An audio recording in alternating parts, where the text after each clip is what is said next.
पुर के वर्तमान विधायक जी हैं माननीय श्री राकेश विश्वेश्वर ओझा जी, उन्होंने भी ये आश्वासन दिया कि हम इस मैदान को मतलब एक आधुनिक तरीके से, अत्याधुनिक तरीके से हम इसको हाईटेक स्टेडियम के रूप का मतलब प्रारूप देने की बहुत कोशिश कर रहे हैं और आने वाले समय में ये ज़रूर अच्छा मैदान बनेगा और कहीं ना कहीं युवाओं के लिए बहुत बड़ी प्रेरणा है ये सर। निकले तो गांव से ही हैं, तो पहले गांव के बच्चों के लिए सब कुछ है, तन मन सब कुछ समर्पित है इन बच्चों के लिए। और सिर्फ इन्हीं बच्चों के लिए नहीं, हम पूरे अपने क्षेत्र के लिए चाहते हैं कि बच्चे आगे बढ़ चढ़ के आएँ और जिस भी तरीके से उनको हो, खेल के क्षेत्र में, शिक्षा के क्षेत्र में, साहित्य के क्षेत्र में, जैसे भी हो, और हम लोगों से जो मदद होगी हम आगे आएंगे, यथाशक्ति हम अब जरूर सक्षम होंगे। पहली बार अपने गांव के फील्ड में एक क्रिकेट मैच कराए हैं, ये सोच कहाँ से आई कि चलिए हम गांव में कराते हैं? जब हम गांव में सबसे पहले ट्यूशन पढ़ाते थे, यहाँ पे हम 2015 की बात करा रहे हैं, तब यहाँ ग्लोबल इंस्टीट्यूट के नाम से हम लोग गांव के बच्चों को पढ़ाते थे और गांव के बच्चे बड़े समर्पण के साथ पढ़ते थे। उस समय हमने क्रिकेट का पहला आयोजन कराया था, लेकिन वो ग्लोबल इंस्टीट्यूट के बैनर तले था 2015 में। 11 साल बाद बच्चों का बड़ा मन था कि भैया हम लोगों को साइंस संग्रह के नाम से एक ये मिल जाए, यूनिफॉर्म मिल जाए क्रिकेट के लिए, ताकि हम लोग बाहर कहीं भी जाएं तो हम लोग को बड़ा अच्छा लगेगा खेलने के लिए। हम लोग के पास यूनिफॉर्म नहीं है, तो हमने कहा ठीक है, बस सबके लिए हो रहा है तो घर के बच्चों के लिए क्यों नहीं होगा। तो पहले हमने घर के बच्चों के लिए यूनिफॉर्म बनवाया, फिर बच्चों को हमने कहा कि तुम लोग अपना अपना यूनिफॉर्म ले लो। तो उन लोगों ने कहा कि भैया हम लोग ऐसे नहीं लेंगे, ऐसा करिए हम लोग अपने इस साइंस संग्रह के नाम की यूनिफॉर्म में सबसे पहले अपने घर से क्रिकेट खेलना चाहते हैं।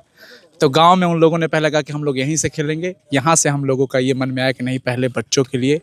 देखिए शिक्षा ज़रूरी चीज़ है, लेकिन शिक्षा के साथ साथ खेल के क्षेत्र में भी बहुत अव्वल दर्जे प्राप्त करना कहीं ना कहीं युवाओं की फिटनेस के लिए भी ये बहुत बड़ी बात है सर। युवा खिलाड़ी हुए या मेल का ले लीजिए या फीमेल ले लीजिए, एक प्रॉपर तरीके से जो है कि फील्ड की ज़रूरत है, प्लेटफॉर्म की ज़रूरत है, तो क्या विधायक जी भी पहुँचे थे यहाँ का स्थानीय राकेश ओझा के, उनसे बातें हुआ?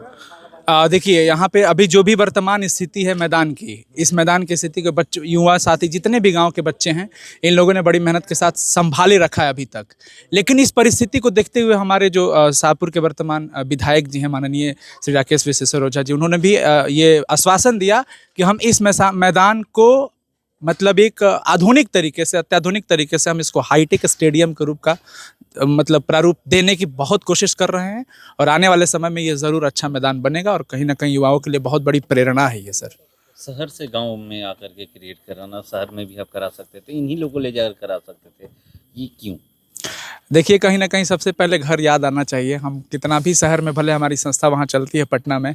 लेकिन निकले तो गांव से ही हैं, तो पहले गांव के बच्चों के लिए सब कुछ है, तन मन सब कुछ समर्पित है इन बच्चों के लिए। और सिर्फ इन्हीं बच्चों के लिए नहीं, हम पूरे अपने क्षेत्र के लिए चाहते हैं कि बच्चे आगे बढ़ चढ़ के आएँ और जिस भी तरीके से उनको हो, खेल के क्षेत्र में, शिक्षा के क्षेत्र में, साहित्य के क्षेत्र में, जैसे भी हो, और हम लोगों से जो मदद होगी हम आगे आएंगे, यथाशक्ति हम अब जरूर सक्षम होंगे और उन बच्चों के लिए आगे हमेशा ये होते रहेगा कार्यक्रम। बाकी आप लोगों का सहयोग, ऊपर वाले की कृपा, आगे इस तरह का कार्यक्रम होता रहेगा जी सर। क्रिकेट या फिर क्रिकेट के अलावा और भी, जैसे साहित्य का हो गया, मतलब भोजपुर की अगर हम बात करें विशेष करके, वैसे हमारा उम्मीद रहेगा, या हम बड़ी बातें नहीं करेंगे, हम पूरा टारगेट पूरे बिहार का करते हैं, लेकिन पहले अपने घर से शुरू करें। तो फुटबॉल के क्षेत्र में, रग्बी के क्षेत्र में, क्रिकेट के क्षेत्र में, साहित्य के क्षेत्र में बहुत सारी चीज़ें हैं, कबड्डी भी हो सकता है। देखिए ये क्रिकेट का आयोजन के बाद एक लड़की ने हमको मैसेज किया कि अनु सर, हम लोगों को लड़कियों का भी कबड्डी का गेम कराइए, बड़ा मन कर रहा है खेलने के लिए। तो हम कहें आश्वासन दिए कि रुक जा बेटा,